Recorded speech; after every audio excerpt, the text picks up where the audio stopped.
Okay, Joyce back with part 3. How I went from executive outplacement to a consulting job in financial services to my evolution into a social media expert. When I got my consulting job at this next big financial services firm, I had been hired for my expertise as a certified project manager.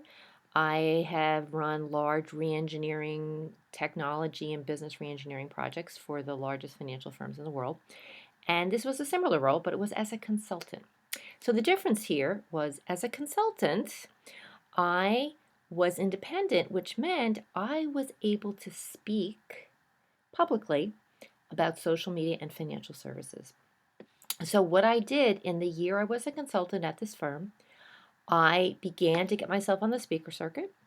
I volunteered at a not for profit and helped them build an online presence and really got them introduced into the world of social, including it gave me a platform to be able to speak publicly as the chief digital officer for this not for profit networking organization in New York.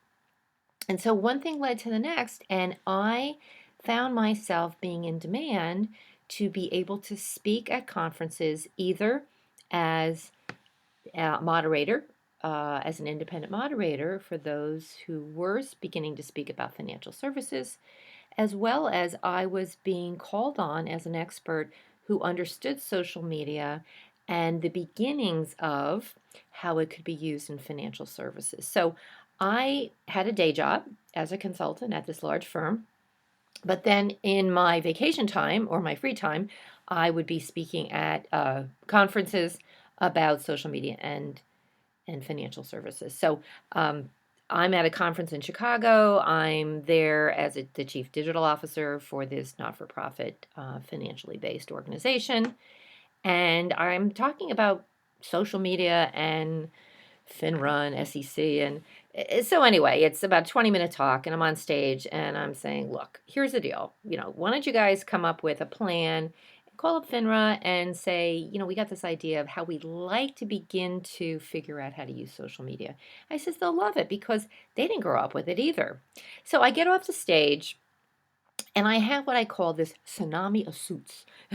This like wall of these well-dressed guys who come at me and say, you got to help us. And they are from these other large financial services firms. And I began to think, wow, maybe there's a business here. And so I, at the time, thought, well, I can't. I have a day job and I'm just doing this as I'm just interested. And so I began to see this juxtaposition of there seems to be a need for somebody who understands social media and regulated industries, and I'm interested. So I really began to explore that. I took about another year, and then finally I started to really seriously consider it. And so in October of 2011, I launched Social Media Fin, and that's my company today. And let me on our final video, I'll tell you kind of what I'm doing now, as well as my role as a professor at City University of New York. And I'm still evolving, but that's a little bit of my story of how I got to where I am now. So one more video, and then hopefully you'll have had enough of me. All right, thanks.